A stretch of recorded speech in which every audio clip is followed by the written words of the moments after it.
حضرت سمیہ رضی اللہ تعالی عنہا نے جب ان کے آقا ابو جہل نے بلا کر کہا سمیہ معلوم یہ ہوا ہے تم محمد پر ایمان لا چکی ہو، اس نے کہا ہاں میں ایمان لا چکی ہوں۔ کہا تمہیں پتا ہے اس کا انجام کیا ہے؟ کہا ہمیں کچھ پتا نہیں، بس ہمیں اتنا معلوم ہے کہ ہم نے اللہ کے رسول کے اوپر ایمان قبول کر لیا ہے۔ ابو جہل نے کہا تمہاری جان چلی جائے گی اگر تم نے اپنے آپ کو محمد کے دامن سے الگ نہ کیا، محمد کے فرمان کو نہیں ٹھکرایا۔ سمیہ نے کہا آپ کچھ بھی کر لیجئے، میرا اللہ کے رسول پر جو ایمان ہے یہ ختم نہیں ہو سکتا۔ ابو جہل نے نازک حصے پر برچھا مارا اور شہید کر دیا۔ سمیہ رضی اللہ تعالی عنہ نے شہادت گوارا کیا ہے، اپنی جان دینا گوارا کر لیا، مگر اللہ کے رسول کے فرمان کو ٹھکرانا گوارا نہ کیا۔ حافظ ابن کثیر رحمت اللہ علیہ نے بڑی وضاحت کے ساتھ یہ بات لکھی ہے، صحابہ کرام نے اللہ کے رسول کے فرمان پر اتنی مضبوطی کے ساتھ عمل کیا، اللہ کے رسول نے اعلان کیا لوگوں مکے کو چھوڑ دو، ہجرت کر لو مدینہ کی طرف۔ صحابہ کرام میں سے کوئی بندہ ایسا نہیں ملتا ہے جنہوں نے اللہ کے رسول اس فرمان کو ٹھکرا دیا ہو۔ سب نے اللہ کے رسول کے فرمان کے مطابق، اللہ کے رسول کے حکم کے مطابق مکے کو چھوڑ دیا اور سب نے مکے کو خیر بات کہہ دیا۔ اور ایسا نہیں ہے ان کے سامنے رکاوٹیں نہیں آئی، پوری روایت موجود ہے۔ الحمدللہ نحمده ونستعینه ونستغفره ونؤمن به ونتوکل علیہ ونعوذ باللہ من شرور انفسنا ومن سیئات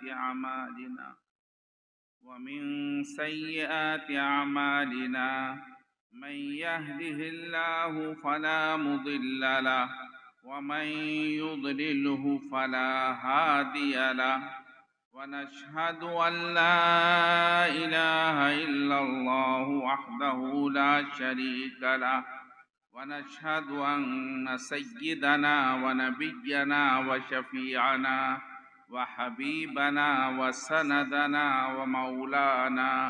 ومولانا محمدا عبده ورسوله وصلى الله تعالى على خير خلقه محمد وعلى آله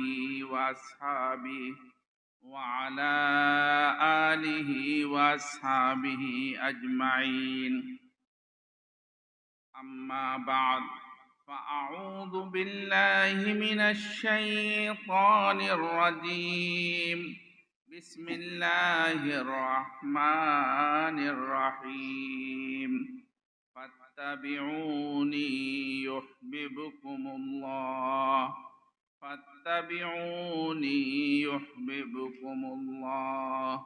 ويغفر لكم ذنوبكم والله غفور رحيم۔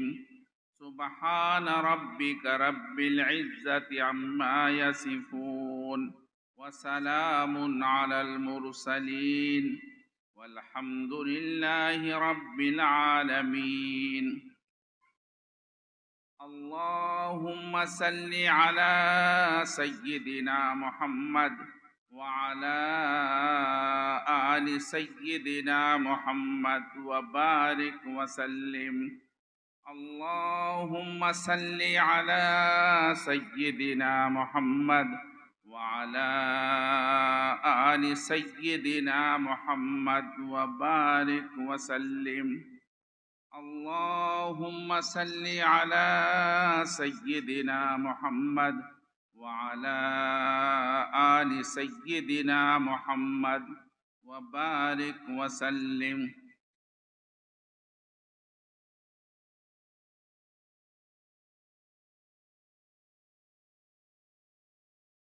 اے عشق نبی میرے دل میں بھی سما جانا، اے عشق نبی میرے دل میں بھی سما جانا، ہم کو بھی محمد کا دیوانہ بنا جانا، ہم کو بھی محمد کا دیوانہ بنا جانا، جو رنگ کے جامی پر رومی پہ چڑھایا تھا، جو رنگ کے جامی پر رومی پہ چڑھایا تھا، جو رنگ کے قاسم پر انور پہ چڑھایا تھا، اس رنگ کی کچھ رنگت ہم پہ بھی چڑھا جانا، اس رنگ کی کچھ رنگت ہم پہ بھی چڑھا جانا، قدرت کی نگاہیں بھی جس چہرے کو تکتی تھی، قدرت کی نگاہیں بھی جس چہرے کو تکتی تھی، اس چہرے انور کا دیدار کرا جانا، جس خواب میں ہو جائے دیدار نبی حاصل، جس خواب میں ہو جائے دیدار نبی حاصل، اے عشق کبھی ہم کو نیند ایسی سنا جانا، اے عشق کبھی ہم کو نیند ایسی سنا جانا۔ معزز حاضرین کرام، علماء اعظام، میرے بزرگوں، دینی بھائیوں اور نوجوان دوستوں، آپ دیر سے علماء کرام کے بیانات سے مستفید ہو رہے ہیں۔ آدمی کے بدلاؤ کے لیے بہت کچھ کہنے کی ضرورت نہیں ہے، صرف ایک جملہ کافی ہوتا ہے۔ نبی پاک صلی اللہ علیہ وسلم کی خدمت میں ایک بندہ حاضر ہوا اور انہوں نے عرض کیا، یا رسول اللہ اذنی و اوجز، اے اللہ کے رسول آپ مجھے نصیحت فرمائیے اور مختصر نصیحت فرمائیے۔ نبی پاک صلی اللہ علیہ وسلم نے منبر پر تشریف فرما ہو کر صرف فرمایا، اللہ کے بندے لا تغضب، غصہ مت کرنا۔ اس آدمی کے اندر غصہ بہت تھا، اللہ کے رسول نے فرما دیا لا تغضب، غصہ مت کرنا۔ زندگی بھر اس شخص نے غصہ نہیں کیا، اپنے آپ کو ایسا ڈھالا کہ غصہ ختم ہو گیا۔ اس لیے میرے بھائی، صبح سے آپ نے علماء کرام کے بیانات سنے ہیں، اگر تبدیلی کے ارادے سے آپ نے سنا ہے تو میں سمجھتا ہوں وہ بیانات کافی ہو گئے ہیں، لیکن مزید میں کچھ آپ سے عرض کرتا ہوں۔ اللہ تبارک و تعالی نے قرآن کریم میں عجیب انداز سے ایک بات فرمائی ہے۔ اللہ تبارک و تعالی نے اپنے محبوب صلی اللہ علیہ وسلم سے خطاب کرتے ہوئے ارشاد فرمایا اور اس طرح فرمایا، محمد کہو مجھ پر ایمان لانے والوں سے، کہو مجھ پر اعتماد کرنے والوں سے، کہو میرے بندوں سے، کہو میری مخلوق سے، کیا کہو؟ اللہ نے فرمایا فَاتَّبِعُونِي فَاتَّبِعُونِي، محمد کہو، لوگوں سے کہو میری پیروی کرو۔ پیروی کا مطلب ہوتا ہے کسی کے نقش قدم پر چلنا۔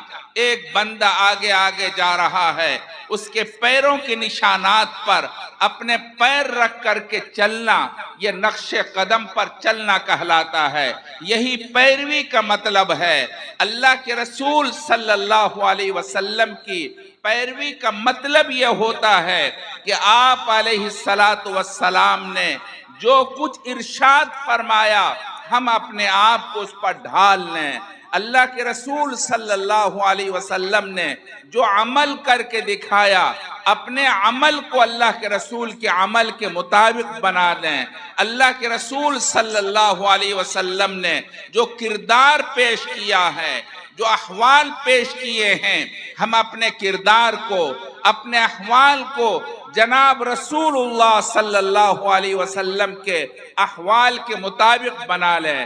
اگر ہم ایسا کرتے ہیں، یقین مانیے قرآن کریم یہ کہہ رہا ہے اللہ کی محبت آپ کو ملے گی، اللہ کا پیار ملے گا، اللہ کی چاہت ملے گی، اللہ تبارک تعالیٰ کی رضا ملے گی۔ قرآن یہ کہہ رہا ہے فَاتَّبِعُونِي يُحْبِبْكُمُ اللَّهُ، میری پیروی کرو، اللہ کی محبت ملے گی، اللہ کی چاہت ملے گی۔ صحابہ کرام رضوان اللہ تعالی علیہم اجمعین نے اس پر اس طرح عمل کیا۔ ان لوگوں کے لیے سب کچھ کرنا آسان تھا، مگر اللہ کے رسول کے سنت کی مخالفت آسان نہیں تھی۔ جان دینا گوارا تھا، مگر اللہ کے رسول کی نافرمانی کرنا گوارا نہیں تھا۔ اپنے آپ کو قربان کر دینا آسان تھا، مگر اللہ کے رسول کے فرمان کے خلاف کرنا آسان نہیں تھا۔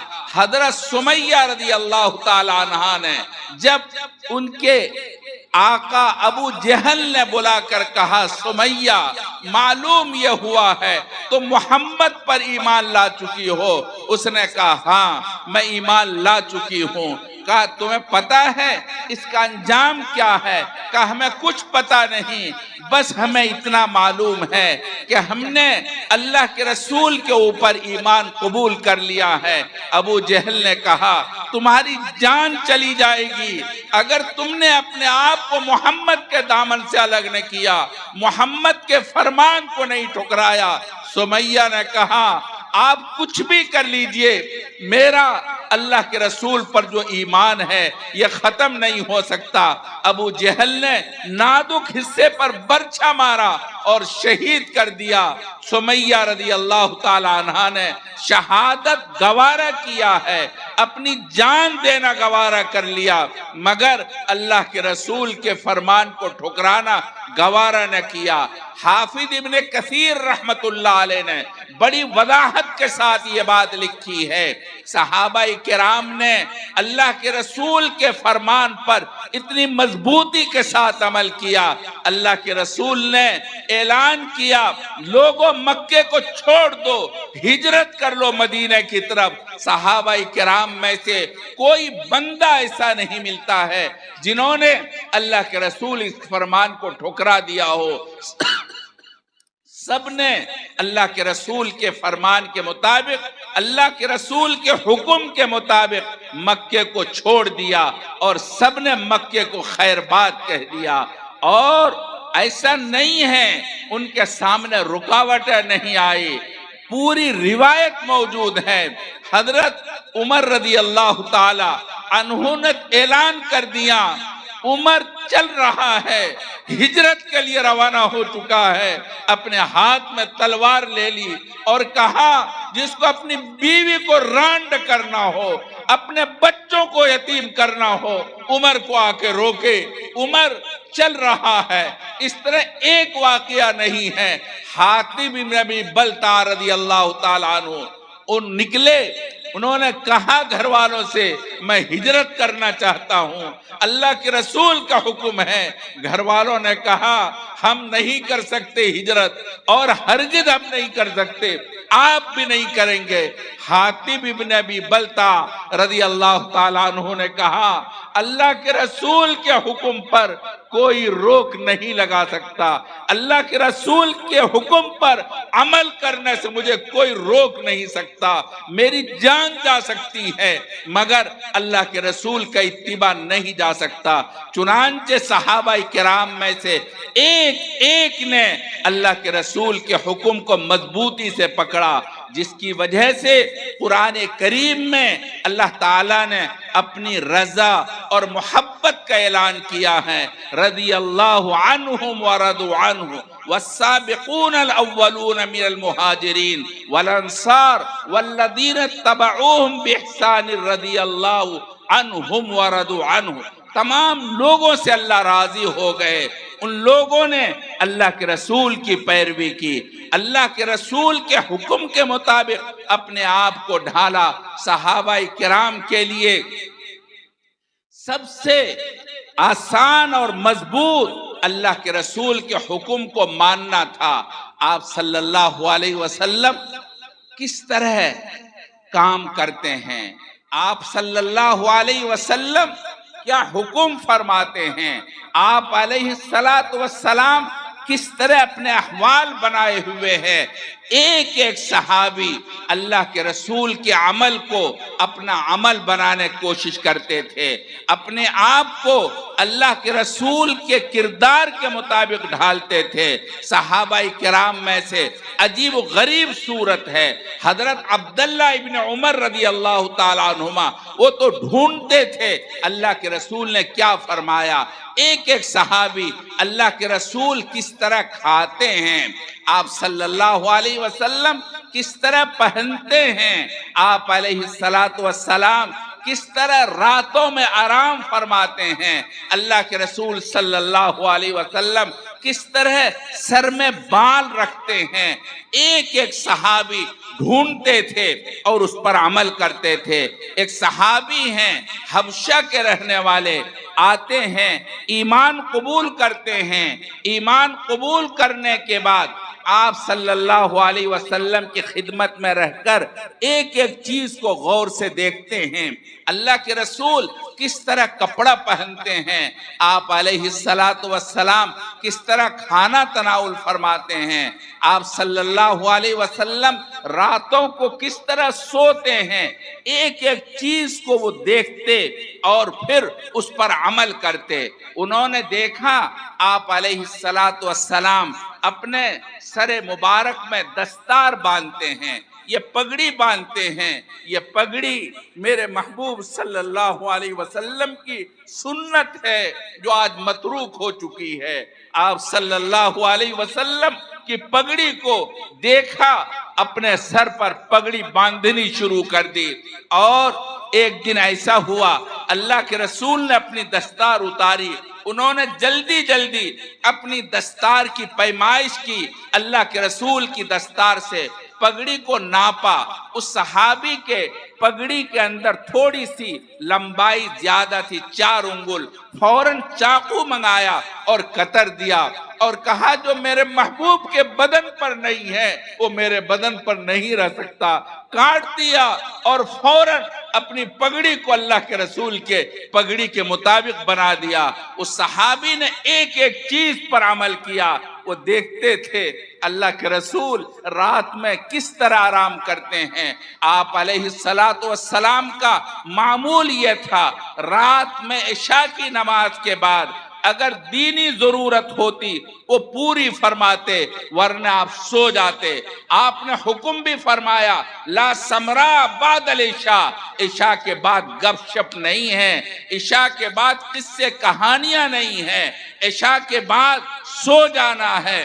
آپ علیہ السلام عشاء کے بعد سو جاتے تھے اور رات کے آخری پہر کے اندر اٹھ کر اللہ تبارک و تعالیٰ کے سامنے کھڑے ہو کر اللہ سے عرض و نیاز کرتے تھے، اللہ سے دعائیں کرتے تھے، اللہ تعالیٰ سے مانگتے تھے۔ آپ کا یہ معمول تھا۔ آپ غور کریں ہمارا حال کیسا ہے۔ آج ہمارا نوجوان عشاء کے بعد ایسا لگتا ہے صبح ہو گئی اور عشاء کے بعد موبائل لے کے پڑ جاتا ہے، پوری رات موبلنگ کرتا ہے، چیٹنگ کرتا ہے، عشق بازی کرتا ہے، اپنے آپ کو برباد کرتا ہے، پورے گھر کو تباہ کرتا ہے، سماج کو برباد کرتا ہے، اس گھر پر اللہ کی لعنت برستی ہے، اس نوجوان پر اللہ کا غضب اترتا ہے جو پوری رات گناہوں میں گزارتا ہے، اپنے آپ کو برباد کرتا ہے، آپ صلی اللہ علیہ وسلم کے طریقے کے خلاف کرتا ہے، پھر انہیں یہ شکوہ ہے ہمیں سکون نہیں ہے، ہم برباد ہیں، ہمارا کاروبار نہیں ہے، ہم پریشان حال ہیں۔ اللہ کے رسول کی سنت کی مخالفت کے اندر کبھی اللہ کی رحمت نہیں آتی، اللہ کا غضب آتا ہے۔ اللہ کے رسول کی سنت کی مخالفت کے اندر اس سماج پر اللہ کی لعنت برستی ہے۔ اللہ کی سنت کی مطابقت میں اللہ کی محبت ہے، اللہ کی چاہت ہے، اللہ کی رضا ہے۔ اللہ کے رسول کی سنت کے طریقے کی پیروی کرو، اللہ تبارک و تعالیٰ کی رحمت آئے گی، اللہ کی چاہت آئے گی، اور آپ صلی اللہ علیہ وسلم کا طریقہ اپنانے کے اندر اللہ کا پیار ملتا ہے۔ قرآن یہی کہتا ہے فَاتَّبِعُونِي يُحْبِبْكُمُ اللَّهُ، میری پیروی کرو، اللہ کی محبت ملے گی، اللہ کی چاہت ملے گی، اللہ کی رضا ملے گی۔ اللہ کی سنت کی مخالفت کے اندر، اللہ کے رسول کے طریقے کی مخالفت کے اندر دوستو اللہ کا غضب نازل ہوتا ہے۔ ہمارے ہندوستان کے اندر ایک نعت گو شاعر تھا، مغلیہ دور کے اندر بڑی عمدہ نعتیں کہتا تھا، اور ایسی نعتیں کہتا تھا اس کی نعت سننے کے بعد لوگ ناچنے لگتے تھے، رقص کرنے لگتے تھے، سر دھننے لگتے تھے۔ وہ فارسی زبان اس وقت ہندوستان کی تھی، فارسی زبان میں نعت لکھتا تھا۔ انہوں نے ایک نعت لکھی، وہ نعت ایران پہنچ گئی۔ ایران کی زبان بھی فارسی تھی، اب بھی وہاں کی زبان فارسی ہے۔ جب وہاں ایرانی شعراء نے وہ نعت پڑھی، سب ناچنے لگے، جھومنے لگے، اور کہنے لگے یہ بندہ کس قدر عمدہ نعتیں کہتا ہے، اللہ کے رسول کے عشق میں ڈوب کر نعتیں کہتا ہے، یہ اللہ کا کتنا پیارا بندہ ہے، کتنا محبوب بندہ ہے۔ چلو چل کر ان کی صحبت اٹھانی چاہیے، ان کے پاس کچھ دنوں گزارنا چاہیے۔ ایران سے ایک وفد ہندوستان آیا، وہ درباری شاعر تھا، دلی میں رہتا تھا، چنانچہ وہ سب کے سب اس شاعر کے گھر پہنچ گئے۔ گھر میں جا کے معلوم کیا تم میں سے فلاں کون ہے؟ کہ وہ نائی کے پاس گیا ہوا ہے حجامت بنوانے کے لیے۔ وہ سب کے سب نائی کی دکان پر پہنچ گئے، وہاں جا کر کے پوچھا کون ہے تم میں سے فلاں؟ تو کہا یہ شخص ہے جو نائی کے پاس بیٹھا ہوا حجامت بنوا رہا ہے۔ حجامت کیا، وہ داڑھی منڈوا رہا تھا۔ ایرانی شعراء نے جب یہ کیفیت دیکھی، رو کر کے سر پر ہاتھ مارا، ہائے تف، ہائے تف، وہ تیری نعت اور تیری یہ حیت، تیری کیسی نعت ہے، تو کیسی نعتیں کہتا ہے، اور اس طرح سے تو اللہ کے رسول کی سنت کی مخالفت کرتا ہے، ہائے تف۔ اس پر وہ شاعر کیا کہتا ہے؟ وہ کہتا ہے من ریش می تراشم لیکن دلے کسے نمی تراشم، من ریش می تراشم لیکن دلے کسے نمی تراشم، میں اپنی داڑھی منڈوا رہا ہوں، کسی کا دل نہیں دکھاتا، کسی کو اذیت نہیں پہنچاتا، کسی کو تکلیف نہیں پہنچاتا۔ ایرانی شعراء نے پھر زور سے اپنے سر پر ہاتھ مارا، کہا ہائے تف، ہائے تف، ارے تو کس کو تکلیف پہنچائے گا اور تو کس کو اذیت پہنچائے گا؟ لیکن دلے رسول اللہ صلی اللہ علیہ وسلم می تراشی، تو اللہ کے رسول کے دل کو ٹکڑے کر رہا ہے، اللہ کے رسول کے دل کو چھلی کر رہا ہے، اللہ کے رسول کے دل کو پاش پاش کر رہا ہے۔ اللہ کے رسول کی سنت کی مخالفت کے اندر اللہ کے رسول کے دل کو زخمی کرتا ہے، اللہ کے رسول کے دل کو تکلیف پہنچاتا ہے۔ آج ہم اپنے معاشرے کے اندر، اپنے سماج کے اندر سب کچھ کو راضی کرنے کوشش کرتے ہیں. ہماری شادی بیاہ کے موقع پر ہم سب کو خوش کرنے کوشش کرتے ہیں. بھائی کو، بھابھی کو، ماموں کو، ممانی کو، پھوپھا کو، پھوپھی کو، خالہ کو، خالی کو، الغرض تمام اعز اور اقربا کے پیروں میں گر کر کے کہتے آج سب کچھ چھوڑ دو، اپنی پرانی عداوت چھوڑ دو، آ جاؤ ہماری خوشی میں شریک ہو جاؤ. سب کو خوش کرنے کوشش کرتے ہیں، مگر اسی گھر کے اندر میرے محبوب کی سنت تڑپ رہی ہوتی ہے، اللہ کے رسول کی سنت دم توڑ رہی ہوتی ہے. میرے بھائیوں، اللہ تبارک و تعالی کے حکم کے مطابق اللہ کے رسول کی سنت کی پیروی میں اللہ کی محبت ہے، اللہ کی رضا ہے. اللہ کے رسول کی سنت کی مخالفت کے اندر اللہ کا غضب ہے، اللہ کی لعنت برستی ہے. قرآن کریم میں دوسری جگہ اللہ تعالی نے ارشاد فرمایا فَلْيَحْذَرِ الَّذِينَ يُخَالِفُونَ عَنْ أَمْرِهِ أَن تُصِيبَهُمْ. اللہ تعالیٰ نے فرمایا اللہ کے رسول کے حکم کے مخالفت کرنے سے احتراز کرو، بچو، ورنہ اللہ کا غضب آئے گا، مصیبت آئے گی، پریشانی آئے گی. اللہ کے رسول کی سنت کی مخالفت کے اندر اللہ کا غضب نازل ہوتا ہے. الغرض ایرانی شعرا نے کہا اللہ کے بندے تو کس کو تکلیف پہنچائے گا، تو محبوب صلی اللہ علیہ وسلم کو تکلیف پہنچا رہا ہے، اللہ کے رسول کے دل کو ٹکڑے کر رہا ہے، اللہ کے رسول کو اذیت پہنچا رہا ہے. اللہ کے رسول کی سنت کی مخالفت کی وجہ سے اللہ تبارک و تعالی بھی ناراض ہوتے ہیں، اللہ کے رسول ناراض ہوتے ہیں. موڑ کے لوگوں، میدان محشر کے اندر اللہ کے رسول کے علاوہ کوئی سفارش کرنے والا نہیں ہے، کوئی میدان محشر کے اندر کوئی آپ کا پار گھاٹ لگانے والا نہیں ہے، صرف ہے تو میرے محبوب صلی اللہ علیہ وسلم ہے. اگر میدان محشر میں اللہ کے رسول نے یہ کہہ دیا یہ وہ لوگ ہیں جنہوں نے میرے بعد میری سنت کی مخالفت کی ہے، میرے سنت کے اوپر عمل کرنے کے بجائے